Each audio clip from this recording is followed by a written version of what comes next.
ప్రార్థన చేసుకుందాము.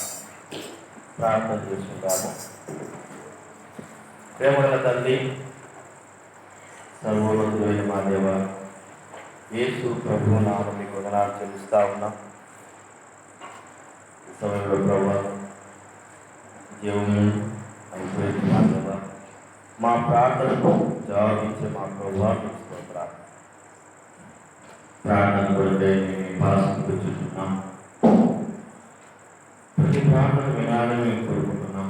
ఆ హృదయం దైవాత్మగా మాట్లాడు, సహాయించు. కృతజ్ఞతాపూర్వకంగా స్తుతి ఘనత చెల్లిస్తున్నాం. యేసు ప్రభువు నామమున ప్రార్థిస్తున్నాము తండ్రి, ఆమేన్.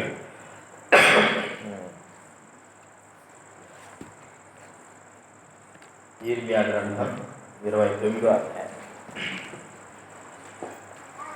ఈ సంవత్సరం అంతా కూడా ఈ మాటను మీరు గుర్తుపెట్టుకోనండి. ఈ మాటను ఆధారం చేసుకొని మనము ప్రతిరోజు ప్రతి బుధవారం సంఘ ప్రార్థనలో ప్రవేశిద్దాం. యిర్మీయా గ్రంథం 29వ అధ్యాయము 12వ వచనం మనందరం కూడా కలిసి చదువుతున్నాం. యిర్మీయా గ్రంథం 29వ అధ్యాయము 12వ వచనం అందరం చదువుతున్నాం. మీరు నాకు మొరపెట్టుదురే, మీరు నాకు ప్రార్థన చేయుతూ వద్దురే, నేను మీ మనవి ఆలకించును. ఇక్కడ ప్రభు చెప్తున్న మాట ఏంటంటే, మీరు నాకు మొరపెట్టుదురేని ప్రార్థన చేస్తా వస్తా ఉంటే నేనేం చేస్తాను, మీ మనవి ఆలోచిస్తాను. ఆయన మన దేవుడు ప్రార్థనను వినేవాడు. ఎన్నో వాగ్దానం మనకి ఇచ్చాడు కదా. ఎక్కడిద్దరు ముగ్గురు కూడి నా నామమున ప్రార్థిస్తారు అక్కడ నేను ఉంటాను. హృదయపూర్వకంగా చేసే ప్రార్థనకు జవాబు ఇస్తాను. అంటే మనం చేసే ప్రార్థన వినకుండా ఉండడం. అలాగ వినలేదు అంటే లోపము మనలోనే ఉంది, కానీ దేవుళ్ళో ఎంత మాత్రమో లేదు. దేవుడు అన్నాడు కదా, విననేరకుంటున్నట్టు. ఎక్కడ మాట? యెషయా గ్రంథంలో చూడండి. నా చేతులు కురక్షకాలు ఎక్కడ వాడు చూడండి. 59:1. యెహోవా హస్తము కొరచు కాలేదు, విననేరక ఉండునట్లు ఆయన చెవులు మందము కాలేదు. ఆయన చెవులు మందము కాలేదు. మీ దోషములు మీకును మీ దేవుడికి మీ పాపాలు ఆయన ముఖమును మీకు మరుగు చేశారు కనుక ఆయన ఆలకించుకున్నాడు. అంతే. కాబట్టి ఇక్కడ ప్రభుని దేవుడు మాట మీరు ప్రార్థన చేస్తూ వస్తారు. నేను ఆలోచిస్తాను. మరి మనం ఏమని ప్రార్థించాలి? మనకు తెలుసు మాట ఏమంటే, మనకి ఏం ప్రార్థన చేసి మనకు తెలియదు కదా. ప్రభు అన్నాడు, రోమాను రాసిన పత్రిక 8:26 చదవండి. రోమిలికి రాసిన పత్రిక 8:26 తర్వాత 26. అటువలే ఆత్మయు మన బలహీనతను చూసి సహాయం చేయుచున్నాడు. ఎలయనగా మనము యుక్తముగా ఎలాగ ప్రార్థన చేయవలనో మనకు తెలియదు కానీ. అంతే మాట. యుక్తంగా మనకు ప్రార్థన చేయడం ఎలాగో తెలియదు. అంతే. ప్రార్థన చేస్తా ఉన్నాం, ప్రార్థన చేస్తున్నాం, కానీ యుక్తంగా చేసింది మనకు తెలియదు. ప్రార్థన చేస్తా ఉంటాం, ఒక్కొక్కరు ఏదో ప్రార్థన చేస్తారు. ప్రార్థన చేయి రాని వాళ్ళు ఎవరు లేదు, ఏదో మనసులో అనుకుంటా ఉంటాం, కానీ యుక్తంగా చేసేది మనకు రాదు. అందుకే మరి ఇక్కడ ప్రభు అన్నాడు, మీరు ప్రార్థన చేస్తూ వస్తాయి, నేను మీరు మనవాడు. సరే, ఇప్పుడు మనము అడగాలి. ఏమని అడగాల?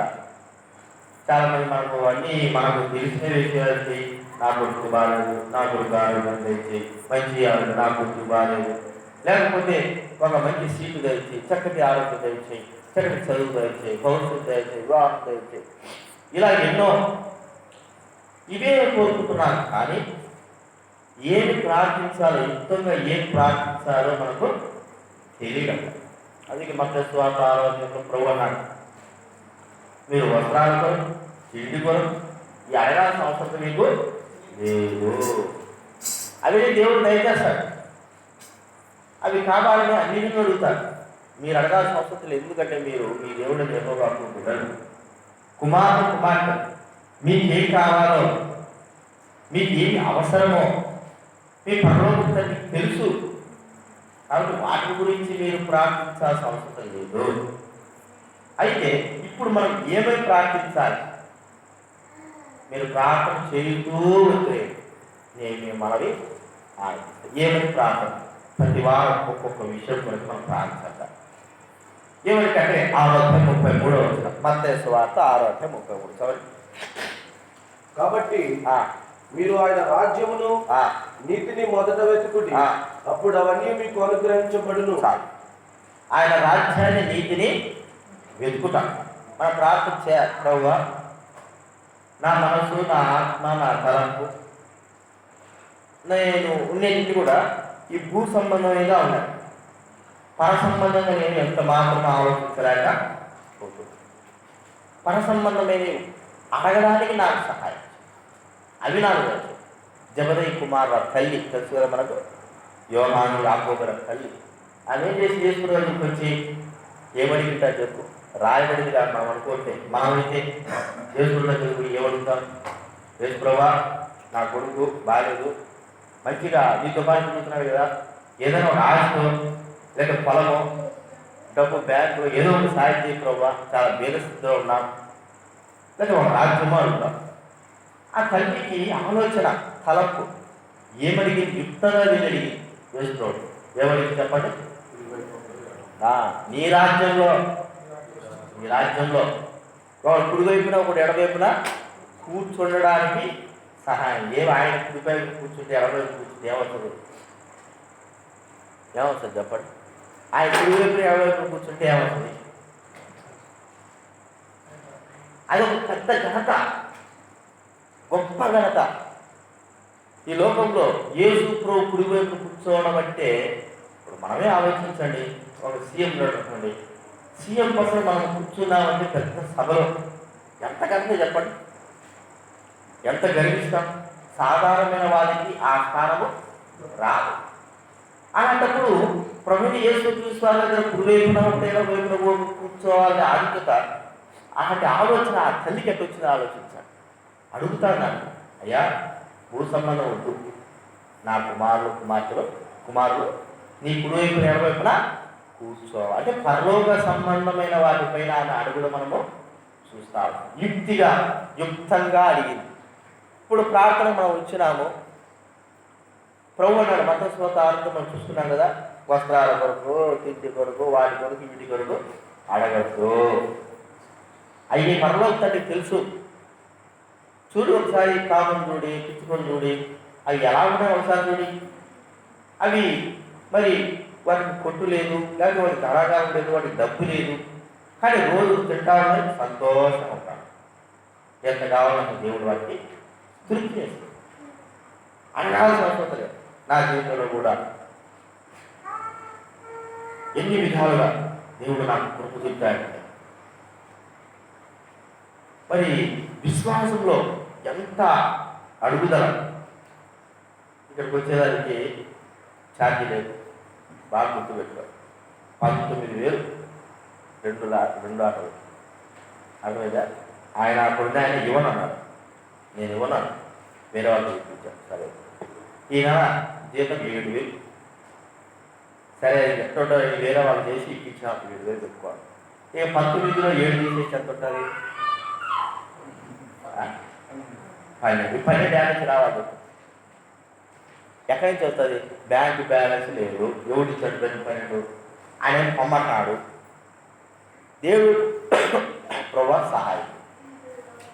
ఆ బైబిల్లో ఒక 5,000, ఈ బైబిల్లో ఒక 5,000, అవి ఎత్తిపెట్టి చూసేలాగలా 10 దాటి. ఇంక మిగతాది దేవుడు ఇస్తాడు చెప్పండి. దేవుడు వైపు ప్రభా సహాయం 19,000 ఎక్కడి నుంచి? నేను బయలుదేరి వచ్చే ముందే, రాకముందే దైవబడిన వారు ఉన్నట్టుండే నాకు 3,000 ఇచ్చారు. నేను అడగల, వాళ్ళు కూడా చాలా పేద పరిస్థితులు ఉన్నారు. 3,000 ఇచ్చారు. ఇప్పుడు నేను అడగాలని ఉంది, కానీ అడిగితే ఏమైనా వస్తుందా?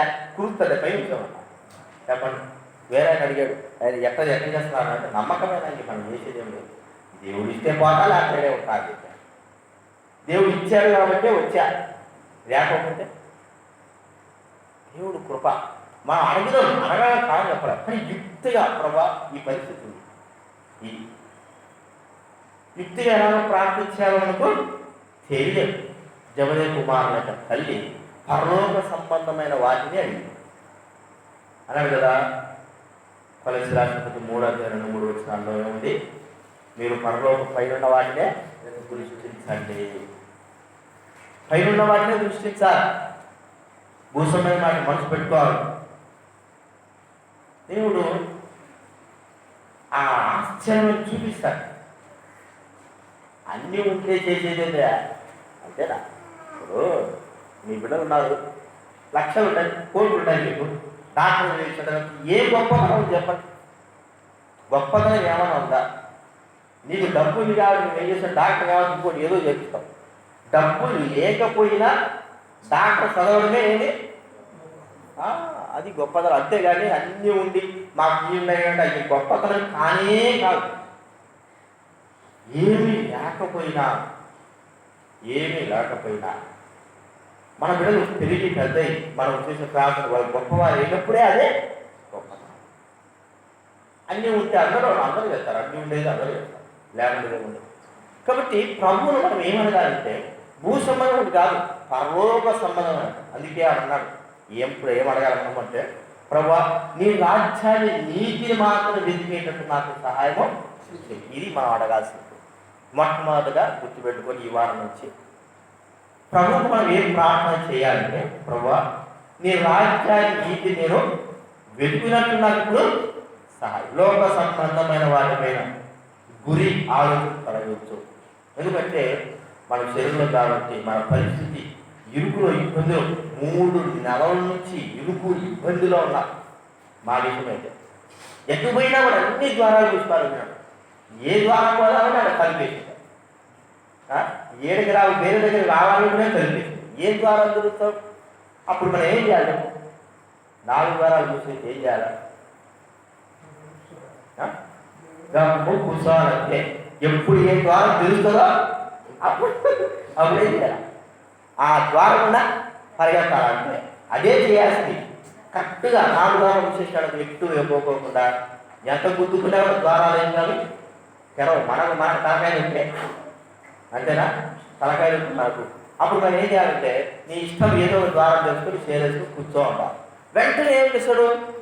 తగిన సమయంలో ఎన్ని మారినా తెలుసా? ఇక్కడికి రావడానికి పలాస రాశారు, విశాఖపట్నం దగ్గర, శ్రీకాకుళం అక్కడ ఎవరు పోతారు? 900 కిలోమీటర్లు పలాస. అయ్యా ఎంత దూరం? చిన్న 500 అంటే 300 అనుకోవచ్చు. పలాస రాసిన లేదు, ఆ ద్వారంలో మూసుకుపోయి ఒంగోలు ఇక్కడికి రావాల్సిన ఆయన ఒంగోలుకి నన్ను వేసాడు. ఒంగోలు దగ్గర అది కూడా వెంటనే అది కూడా మూసుకుపోయింది. అక్కడ కూడా వేరే వాళ్ళు అయిపోయినారు. ఎక్కడ పోవాలను? ఎక్కడ పోయినా కూడా సరే చేరేసి కూర్చొని నీ ఇష్టం, నువ్వు తెలిస్తే దేవుడు కృప తెలిసాడు. అనుకోని రీతిలో ఫోన్ వచ్చింది, మనోహర్ ఫోన్ చేశాడు, నువ్వు అల్లూరికి పోవాలి. అల్లూరి ఆడుతో నాకు సరే రిజర్వేషన్ చేసుకున్నా. నా వాళ్ళు రిజర్వేషన్ టికెట్ ఉన్నాయి. అల్లూరికి పోయి చూసి వద్దామని రిజర్వేషన్ చేసుకొని మళ్ళీ ఎందుకు వాళ్ళకి వేరే వాళ్ళు చూసి వచ్చేది ఒకటేసారి పోన్నా. సరే మన వెంటనే మనోహర్ ఫోన్ చేసిన, చూసి రమ్మంటావా పొమ్మంటావా? చూసి వచ్చేది లేదు, సర్దుకొని పోన్నా. నేను కానీ నిజంగా చెప్తున్నానండి, ఇక్కడ కానీ వచ్చి చూసి ఉంటే వచ్చేటోడు కాదు. ఎందుకు చెప్పు, నువ్వు చెప్పు. ఎవరన్నా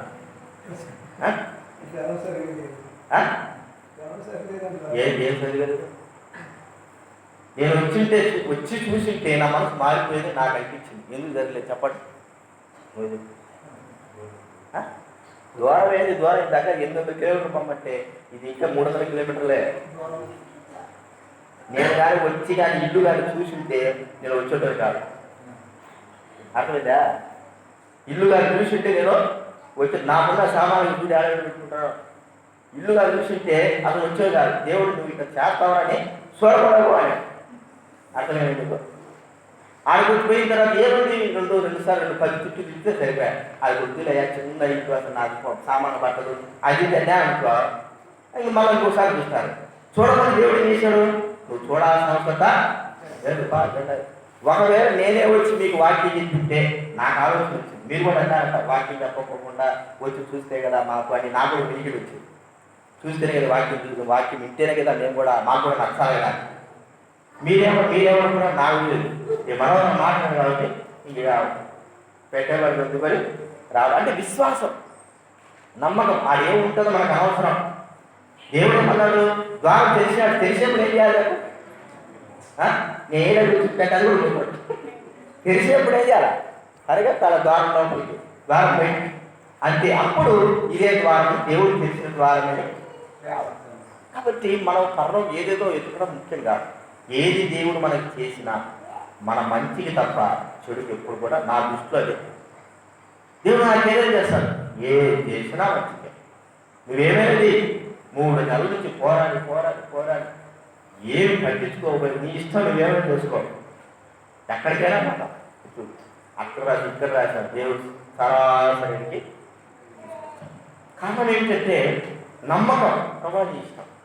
మన ప్రార్థన కూడా ఎలా ఉందంటే దేవుడి పైన ఉండాలి, లోక సంబంధమైన. ఒకవేళ నేను నిజం చెప్తున్నా, ఇల్లు దాన్ని చూస్తుంటే నేను వచ్చేటట్టు నేను చెప్తున్నా. ఎందుకంటే అసలు ఆ ఇంట్లో ఒక్కరు తిరిగేదాన్ని లేదు కదా. మాకున్న మంతా ఎందుకు కొనుక్కున్నారో ఆయన అనిపించింది, అమ్మేద్దాం అనుకుంటాడా.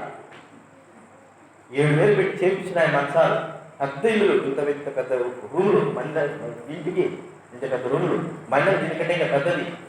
మనుషులు తక్కువైనా రూములు ఉన్నాయి. కానీ వాటిని మేము సంపాదించుకుని ఇక్కడ ఆడబడుతుంది చెప్పండి, అన్ని గురించి చేసుకుంటే ఆడబడి వచ్చింది. కానీ దేవుడు ఉండాలా, నువ్వు ఇక పరిచయం చేయాలన్నప్పుడు దానికి మనం అడ్డు చెప్పడానికి. కాబట్టి మనము వెతికేది ఏం వెతుకుతున్నాం? వెతికేది పరలోక ప్రభువును అడుగుతాం, ప్రభా నాకు పరలోక సంబంధమైన వాటిని వెతకడానికి సహాయం. భూలోకంలో అన్నీ ఇచ్చాం, కానీ పరలోక సంబంధం ఆయన రాజ్యాన్ని నీతిని వెతకడానికి నాకు కృప చూపు. అప్పుడు ఆయన రాజ్య నీతి వెతికితే మనకి ఏమి కొద ఉండదు. ఒకవేళ కొదవ అనిపించినా ఆ కొదవలో తృప్తి అనేది మనకు దేవుడు ఇస్తాడు. కొదవ ఉంటుంది, కొదవ అనేది ఏమి ఉండదు, కొదవ ఉంటుంది.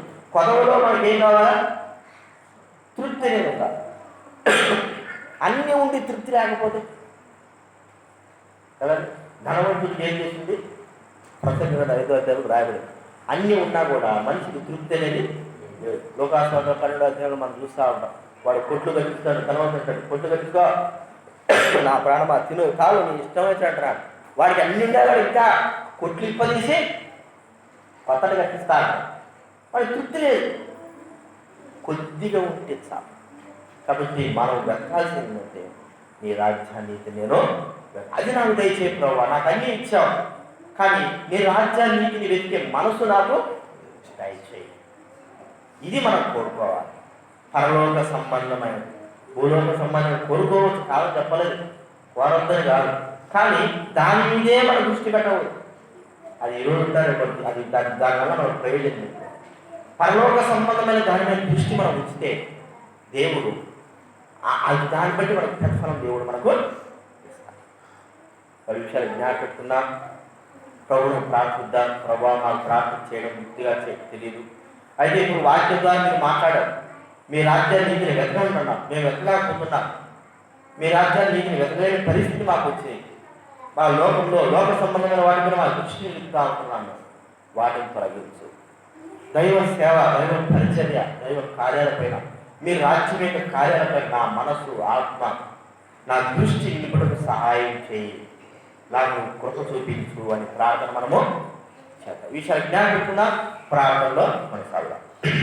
ప్రార్థన చేసుకుందాం.